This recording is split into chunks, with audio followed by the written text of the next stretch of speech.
Hello student, भौतिक विज्ञान के यूट्यूब चैनल में आपका एक बार फिर से स्वागत है।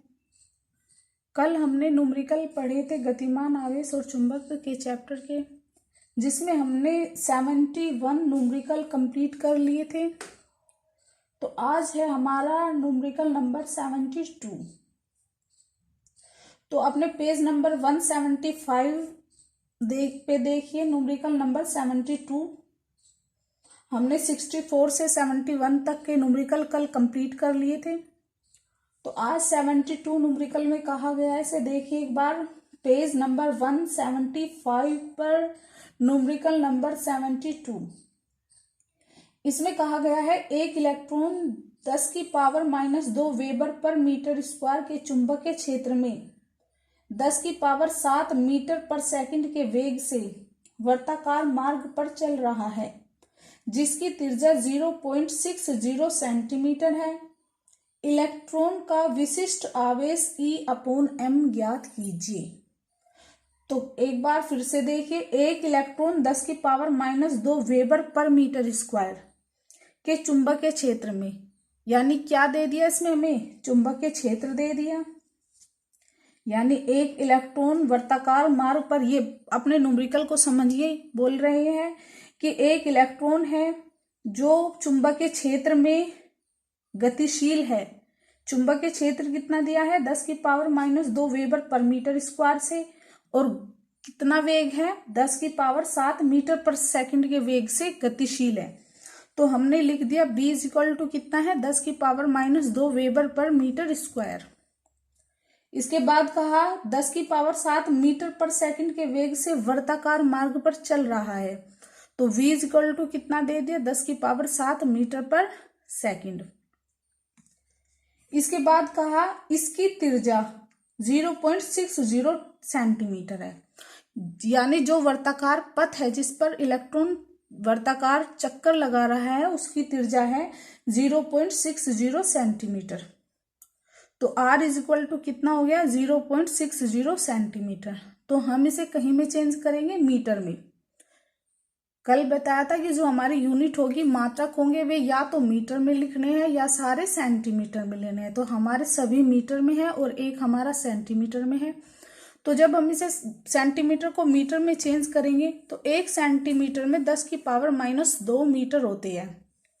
तो क्या होगा, ये 0.60 मल्टीप्लाई 10⁻⁻2 सेंटीमीटर। लेकिन 2 अंक पहले पॉइंट लगा हुआ है, इस पॉइंट को हम 2 अंक के पीछे ले जाएंगे तो वो हो जाएगा 10⁻2, यानी 60 × 10⁻2 सेंटीमीटर। और मीटर में बनाने के लिए 2 पावर पहले से ही है माइनस की, तो कितना हो जाएगा, 60 × 10⁻4 मीटर। अब इन्होंने वर्ताकार पथ की त्रिज्या पूछी है। हमारी वर्ताकार पथ की त्रिज्या का फॉर्मूला होता है R = mv/EB। हमने अपने डेरिवेशन में किया हुआ है कि यदि कोई इलेक्ट्रॉन या आवेशित कण v वेग से चुंबकीय क्षेत्र में गतिशील है, तो वहां पर हमने उस वर्ताकार पथ की त्रिज्या वेग निकाला था। कैसे निकाला था, हमने क्या किया था, अभिकेंद्र बल को चुंबकीय बल के क्या कर दिया था, बराबर कर दिया था, जहां से हमारा R = आया था निकलकर mv/EB। तो इस फॉर्मूले को देखने के लिए अपनी डेरिवेशन देखना, जिसमें आवेशित कण चुंबकीय क्षेत्र में v वेग से गतिशील है वर्ताकार पथ पर। तो R = mv/EB आ गया, फॉर्मूला है हमारा। हमसे क्या पूछा गया, E/m का मान बताइए। तो E/m का मान कैसे निकलेगा, E इधर चला गया, m/ में आएगा। तो E/m का मान कैसे निकलेगा, क्रॉस मल्टीप्लाई करके आपस में, V/RB। कैसे निकलेगा ये, V/RB। तो E/m = क्या हो गया, V/RB। तो V का मान हमें दिया हुआ है कितना, 10⁻7 मीटर पर सेकंड। R की वैल्यू कितनी है हमारी, 10⁻60 × 10⁻4 R की वैल्यू है ये।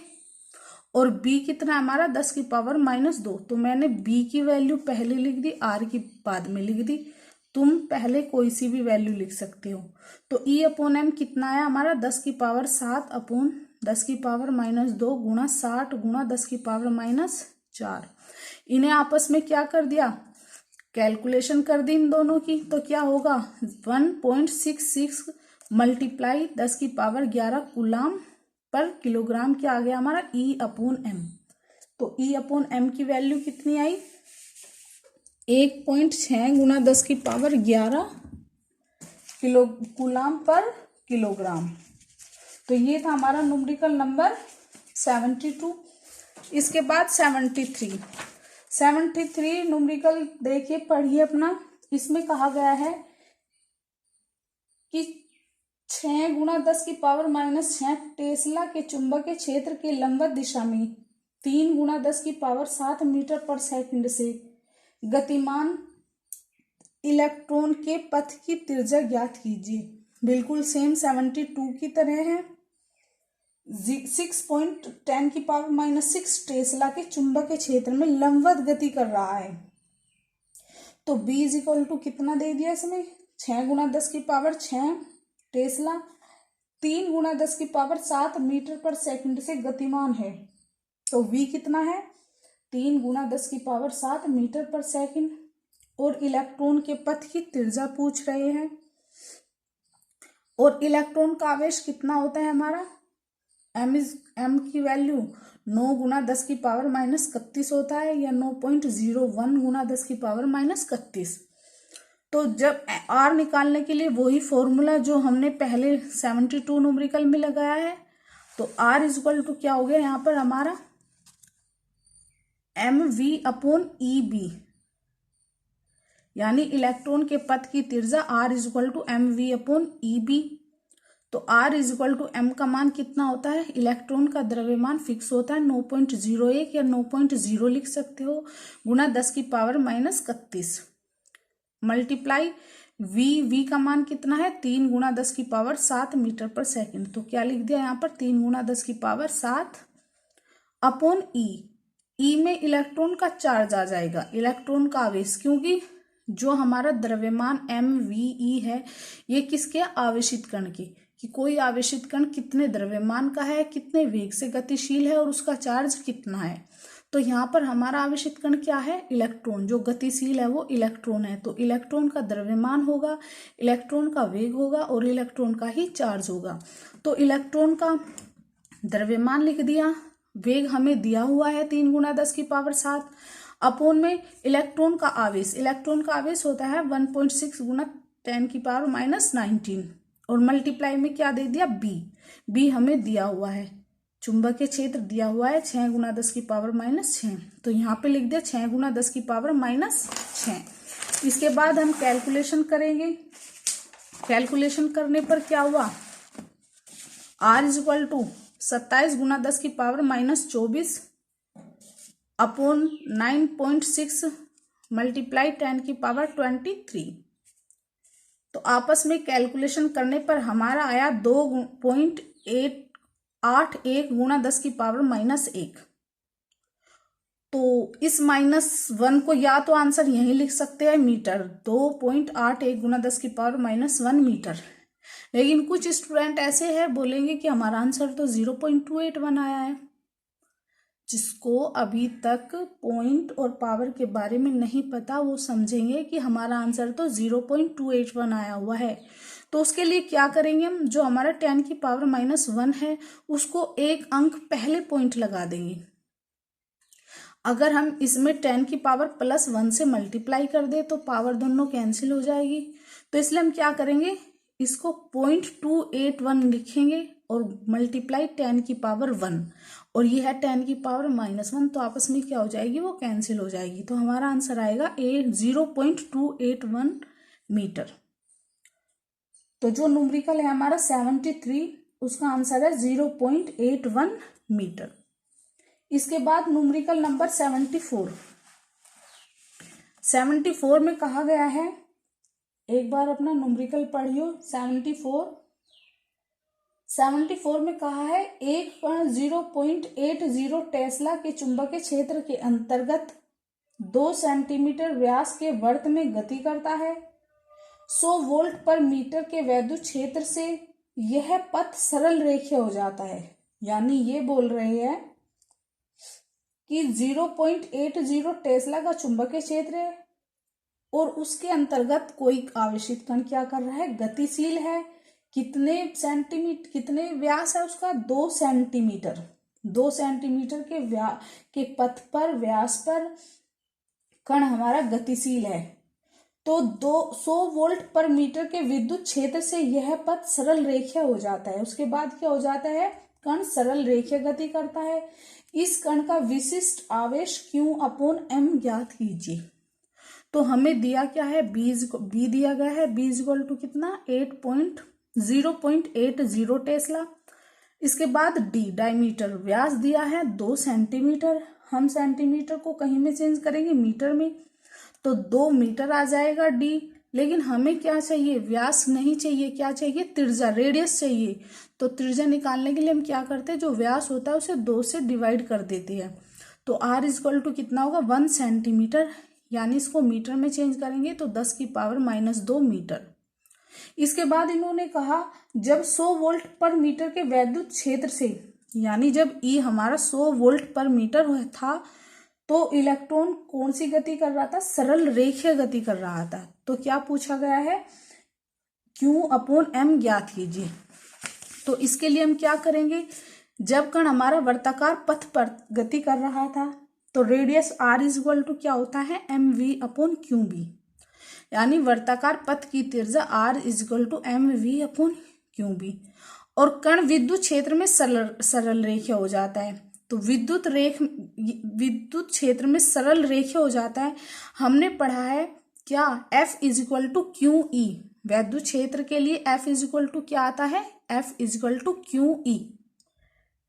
पहले दूसरे चैप्टर में पढ़ चुके हैं। E बराबर F/Q वैद्युत क्षेत्र की तीव्रता। और अभी पिछले कुछ वीडियो में मैंने पढ़ाया है F इक्वल टू QVB। तो यहाँ पर क्या हो जाएगा, हमारा विद्युत क्षेत्र चुंबकीय क्षेत्र के बराबर हो जाएगा। यानी QVB इक्वल टू QE। तो Q से Q मल्टीप्लाई हो गया, V इक्वल टू क्या आएगा, E/m। क्या आएगा, V इक्वल टू E/m। हमारे पास वेग नहीं है। जब हमारे पास वेग नहीं है, क्योंकि हमें क्या निकालना है, वर्ताकार पथ की क्या पूछी है इन्होंने Q/m पूछा है। तो Q/m निकालने के लिए हमें क्या मिल गया, V बराबर, क्योंकि Q/m हमारा इसी फॉर्मूले से निकलेगा। इसमें देखिए रेडियस दी हुई है हमें न्यूमेरिकल में, B भी दिया गया है और Q/m हमें निकालना है। लेकिन हमारे पास किसकी वैल्यू नहीं है, हमारे पास V की वैल्यू नहीं है। तो V की वैल्यू निकालने के लिए हमने क्या किया, हमने जो चुंबकीय क्षेत्र है उसको वैद्युत क्षेत्र के बराबर रख दिया। तो आपस में काट कर क्या बन गया, ये कैंसिल होकर V इक्वल टू E/b। यानी V का मान क्या निकल के आ गया हमारा, E/b। हमें E का मान पता है 100 वोल्ट पर मीटर है, हमें B का मान पता है 0.80 टेस्ला है। तो हम जब इस फॉर्मूले में वैल्यू रखेंगे तो हमें Q/m की वैल्यू निकल के आ जाएगी। ठीक है स्टूडेंट। तो इसके बाद क्या हुआ, R इक्वल टू, हमने R की जगह क्या रख दी, R में पहली जो इक्वेशन है इसको इक्वेशन फर्स्ट मान लीजिए। तो इक्वेशन फर्स्ट में हमने V का मान रख दिया यहाँ पर। तो R इक्वल टू क्या हो जाएगा, m/q और V की जगह आएगा E/b। तो ये बन जाएगा me/qb²। तो क्या बना, तब R बराबर क्या होगा हमारा, me/qb²। तो इसमें वैल्यू पुट कर दो। तो Q/m इक्वल टू क्या होगा हमारा, E/RB²। Q/m equal to E/RB²। तो Q/m हमें निकालना है। तो E की वैल्यू कितनी है, 100/R की वैल्यू कितनी है हमारी, 10⁻⁻2 मीटर है, जो कि 1 सेंटीमीटर आई थी व्यास की निकलकर, उसको हमने मीटर में बनाया तो 10⁻⁻2 मीटर है। Multiply B²। तो B कितना है हमारा, 0.80। तो स्क्वायर है तो 0.80 क्या हो गया, स्क्वायर हो गया ये। आगे क्या हुआ 100 ऐसा ही 10⁻⁻2। हम इसको क्या लिख सकते हैं 0.80 को 8 × 10⁻⁻1 रख सकते हैं या 80 × 10⁻⁻2 रख सकते हो। हम इस पॉइंट को एक अंक पीछे ले गए। पॉइंट को पीछे हटाने पर पावर हमारी माइनस में होती है और पॉइंट को आगे की तरफ बढ़ाने पर पावर हमारी प्लस में होती है। कहीं में होती है पावर हमारी प्लस में। तो ये हो गया हमारा कितना 8.10⁻⁻1। तो हमने क्या लिख दिया 8 × 10⁻⁻1 और स्क्वायर है तो स्क्वायर लिख दिया यहाँ पर। तो Q/M = क्या है 100/10⁻⁻2 ऐसा ही मल्टीप्लाई हमें 8 × 10⁻⁻1 का स्क्वायर खोलना है। तो 8 का क्या होगा 8 64 × 10⁻⁻1 है यहाँ पर स्क्वायर करेंगे तो कितना हो जाएगा -2। तो Q/M = कितना होगा हमारा 1.56 × 1.56 × 10⁻⁻4 कूलाम/किलोग्राम। जब तुम इसको हल करोगे तो 100/64 लिखोगे और 10⁻⁻2 ये है -2 ये है कितनी होगी -4 और ऊपर जाकर कितनी हो जाएगी 10⁻+4 और 100 को 64 से डिवाइड करोगे तो 1.56 आएगा। तो Q/M = कितना आया 1.56 × 10⁻4 कूलाम/किलोग्राम। ये कूलाम/किलोग्राम कैसे आया क्योंकि जो हमारा हमसे पूछा गया है Q/M। यदि हमसे Q पूछते तो हम उसका क्या लिख देते सिर्फ मात्रक कूलाम, क्योंकि आवेश का मात्रक कूलाम होता है। तो हमसे पूछा गया आवेश अपॉन द्रव्यमान, तो आवेश का मात्रक कूलाम और द्रव्यमान का मात्रक किलोग्राम, तो इसलिए मात्रक यूनिट क्या हुई इसकी कूलाम/किलोग्राम। इसके बाद 75 न्यूमेरिकल नंबर 75 में कहा गया है कि एक सीधे धारावाही तार में 25 एम्पीयर की धारा है। तार को मेज पर रखा गया है। एक अन्य तार PQ जिसकी लंबाई 1 मीटर, द्रव्यमान 2.5 ग्राम तथा 2.5 एम्पीयर की धारा है। दोनों तारों में धारा की दिशा एक दूसरे के विपरीत है। तार PQ ऊपर नीचे घूमने के लिए मुक्त है। तार PQ कितनी ऊंचाई तक ऊपर उठेगा। तो स्टूडेंट इस न्यूमेरिकल को हमने कल किया था अपनी कॉपी पे। ये न्यूमेरिकल हमारा सेम कैसा है, हमने अपना न्यूमेरिकल नंबर 67 किया था कल, सेम 67 है ये। मतलब कोई यूनिट चेंज नहीं है, कोई डिजिट चेंज नहीं है, सब वही है, कोई भी डिजिट चेंज नहीं है। अपना 67 न्यूमेरिकल देखिए, उसमें यही बोला गया है कि एक सीधे धारावाही तार में 25 एम्पीयर की धारा है।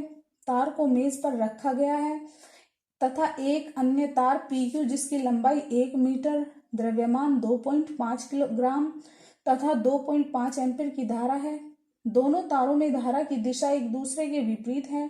तार PQ ऊपर नीचे घूमने के लिए मुक्त है। तार PQ कितनी ऊंचाई तक ऊपर उठेगा। तो जो 67 न्यूमेरिकल हमने अभी पढ़ा है वही न्यूमेरिकल हमने क्या पढ़ा है 75 में, और आंसर दोनों के सेम है, यानी क्या है 0.51 सेंटीमीटर ऊंचाई तक उठेगा। तो ये न्यूमेरिकल बिल्कुल कैसा होगा जैसा हमारा 67 था। तो 75 और 67 न्यूमेरिकल दोनों सेम हैं, तो उसको खुद करना। इसके बाद हमारा न्यूमेरिकल नंबर है 76,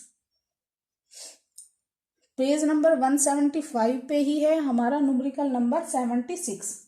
तो 76 न्यूमेरिकल में एक बार पढ़िए क्या दिया गया है। 50 सेंटीमीटर लंबे तार में 2 एम्पीयर की धारा बह रही है। यदि यह तार 5 × 10⁻⁻4 न्यूटन पर एम्पीयर मीटर के एक समान चुंबकीय क्षेत्र में 60 डिग्री के कोण पर रखा हो तो इस पर कितना बल लगेगा। क्या पूछा गया है, तो इस पर कितना बल लगेगा। एक बार फिर से देखिए, 50 सेंटीमीटर लंबा तार है, तो तार कि लंबाई को कहीं से डिनोट करते हैं, एल से। तो क्या दे दिया इन्होंने, L is equal to 50 centimetre.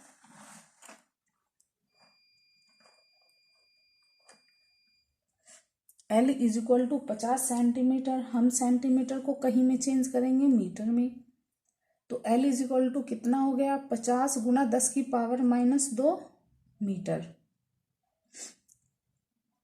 इसके बाद कहा है कि 2 एम्पीयर की धारा बह रही है, तो आई दे दिया, क्योंकि धारा को हम कहीं से प्रदर्शित करते हैं, आई से। तो आई इज इक्वल टू कितना दे दिया, 2 एम्पीयर। इसके बाद कहा है यदि यह तार 5 गुना 10 की power -4 newton per ampere metre के एक समान चुंबकीय क्षेत्र में, यानी क्या दे दिया, चुंबकीय क्षेत्र की वैल्यू दे दी, B इज इक्वल टू 5 गुना 10 की power -4 newton per ampere metre, और थीटा कोण पर रखा गया हो, 60 डिग्री कोण पर रखा गया हो, तो थीटा इज इक्वल टू कितना हो गया, 60 डिग्री। तो इन्होंने कहा कि इस पर कितना बल कार्य करेगा, एफ पूछा गया है। हमने डेरिवेशन हम कर चुके हैं, तो डेरिवेशन में हमारा एफ इज इक्वल टू कैसे निकला था, BIL साइन थीटा। हमारा फॉर्मूला क्या था, F is equal to BIL sine theta है।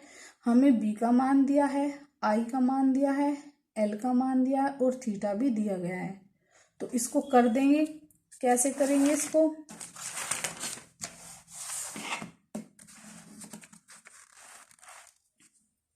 एफ इज इक्वल टू 5 गुना 10 की पावर -4, बी का मान रख दिया, आई हमारा कितना है, 2 एम्पियर है, तो मल्टीप्लाई में 2 लिख दिया, मल्टीप्लाई एल हमें दिया है 5 गुना 10 की पावर -4 न्यूटन पर एम्पियर मीटर। तो वो सॉरी, एल दिया है 50 सेंटीमीटर, और सेंटीमीटर को हमने क्या बना दिया था, मीटर में बनाया था।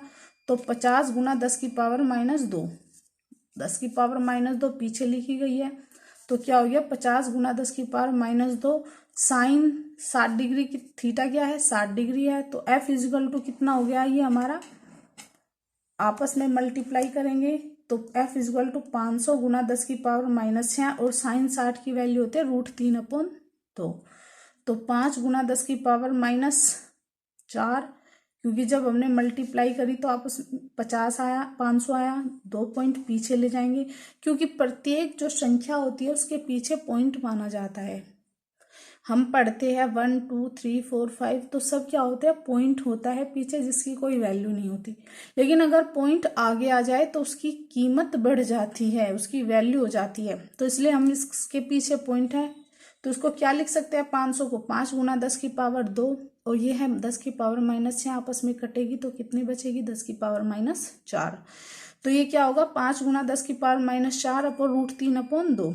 तो 5 गुना 10 की पावर -4, √3 की वैल्यू कितनी है, 1.732 होती है, आपस में मल्टीप्लाई करा तो एफ इजिकल टू कितना आया, 4.33 गुना 10 की पावर -4 न्यूटन। यानी जो बल कार्य करेगा हमारे, तो बल की वैल्यू होगी 4.33 गुना 10 की पावर -4 न्यूटन, यानी 4.33 गुना 10 की पावर -4 न्यूटन का बल कार्य करेगा। इसके बाद न्यूमेरिकल नंबर हमारा 77, अपना न्यूमेरिकल नंबर 77 देखिए। 77 में कहा गया है 2 तार चित्रानुसार स्थापित किए गए हैं, डायग्राम दिया हुआ है हमारा 77 के जस्ट नीचे डायग्राम दिया गया। इसी के आधार पर कह रही है ये तारों में प्रवाहित धारा I1 व I2 है। प्रथम धारा I1 है जो x अक्ष के अनुदिश है, और एक दूसरा तार है जिसमें धारा I2 है और वो y अक्ष के अनुदिश है। तो बिंदु O2 पर उत्पन्न बल ज्ञात कीजिए। तो एक बार अपना डायग्राम देखिए, मैंने बनाया हुआ डायग्राम, इसे समझिए। इन्होंने कहा, क्वेश्चन में कहा गया है कि 2 तार है, तारों में प्रवाहित धारा I1 में I2 है। प्रथम में धारा I1 है जो x अक्ष के अनुदिश है, तो हमारी एक्सिस होगी वाई जेड एक्स, इन्होंने कहा एक्स अक्ष से अनुदिश है तार और जिसमें I1 धारा प्रवाहित हो रही है। डायग्राम ये तुम्हारी बुक में दिया हुआ है। उसके बाद कहा एक अन्य तार है जो वाई अक्ष के अनुदिश है, वाई एक्सिस के अनुदिश हो गया एक दूसरा तार, और उसमें धारा I2 प्रवाहित हो रही है। इसके बाद कहा कि बिंदु जो O2 है उस पर बल ज्ञात कीजिए। ये डायग्राम न्यूमेरिकल के साथ में दिया गया है। बिंदु O2 पर हमें क्या ज्ञात करना है? बिंदु O2 पर हमें बल ज्ञात करना है।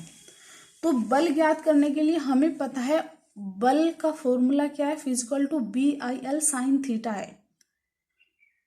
तो इसमें हमें क्या चाहिए, थीटा की वैल्यू चाहिए सबसे पहले। तो हम बिंदु O2 पर क्या निकाल लेंगे, थीटा की वैल्यू देखेंगे यहाँ कि धारा और चुंबकीय क्षेत्र के बीच कोण कितना है। तो हमें धारा की दिशा पता है, लेकिन हमें क्या नहीं पता, चुंबकीय क्षेत्र की दिशा नहीं पता। तो हम सबसे पहले क्या करेंगे, चुंबकीय क्षेत्र की दिशा निकालेंगे। तो चुंबकीय क्षेत्र की दिशा निकालने के लिए हम क्या करेंगे कि जो हमारा धारा I1 है, इस धारा I1 के कारण बिंदु O2 पर चुंबकीय क्षेत्र ज्ञात करेंगे। हमने चुंबकीय क्षेत्र ज्ञात करने के नियम पढ़े हुए हैं पीछे। तो मैक्सवेल के दाएं हाथ के नियम के अनुसार क्या है, चुंबकीय क्षेत्र की दिशा, अगर हमारी धारा इस दिशा में है तो चुंबकीय क्षेत्र की दिशा इस दिशा में होगी, वाई अक्ष के अनुदिश होगी। यानी अगर हमारी धारा एक्स एक्सिस में जा रही है तो चुंबकीय क्षेत्र की दिशा वाई एक्सिस में होगी, मैक्सवेल के दाएं हाथ के नियम में है। तो जब हमारे चुंबकीय क्षेत्र की दिशा वाई एक्सिस में है, इधर भी वाई एक्सिस में होगी, और हमारी धारा भी इसी दिशा में है और चुंबकीय क्षेत्र भी इसी दिशा में निकल के आया। तो जब हमारा चुंबकीय क्षेत्र और धारा दोनों एक ही दिशा में है तो थीटा कितना होगा, 0 डिग्री होगा। तो साइन थीटा की जगह हम क्या रखेंगे, साइन 0 डिग्री, और साइन 0 का मान कितना होता है, 0। तो लगने वाला बल क्या आएगा हमारे निकलकर 0, यानी F इजिकल टू क्या होगा, 0। एक बार देखिए, F is equal to BIL sine theta है, थीटा 0 है, मैक्सवेल के दाएं हाथ के नियम अनुसार B और I के बीच बना कोण 0 है। तो क्या होगा हमारा F इजिकल टू भी 0 होगा, यानी जो हमारा O2 है, O2 पर लगने वाला बल क्या होगा हमारा 0। इसके बाद न्यूमेरिकल नंबर 78 है। 78 में कहा गया, एक बार पढ़िए, एक चल कुंडली धारामापी में 1000 फेरे है। डेरिवेशन में हम पढ़ चुके हैं, फेरों की संख्या क्या होती है हमारी N। तो तथा प्रत्येक फेरे का क्षेत्रफल 2 सेंटीमीटर स्क्वायर है। चुंबक द्वारा उत्पन्न चुंबकीय क्षेत्र 2 × 10⁻² टेस्ला है। जब इसमें 10 मिली एम्पियर धारा प्रवाहित होती है तो कुंडली में 30 डिग्री का विक्षेप होता है। लटके तार का ऐंठन बलयुग्म ज्ञात कीजिए। यानी क्या दिया गया है, एक चल कुंडली धारामापी में 1000 फेरे हैं, N बराबर 1000 फेरे दे दिए। इसके बाद का प्रत्येक फेरे का क्षेत्रफल 2 सेंटीमीटर स्क्वायर है, यानी A is equal to 2 centimetre square. हम इसे कहीं में चेंज करेंगे मीटर स्क्वायर में, तो 2 × 10⁻² मीटर स्क्वायर हो गया। हुआ नहीं हुआ, नहीं हुआ, ये हमारा गलत है, क्योंकि हमें सेंटीमीटर स्क्वायर है ये हमारा और हमें मीटर स्क्वायर चाहिए। तो जो हमारी पावर होगी उसका भी क्या हो जाएगा, स्क्वायर हो जाएगा। तो 2 सेंटीमीटर स्क्वायर का क्या होगा, 2 × 10⁻⁴ मीटर स्क्वायर।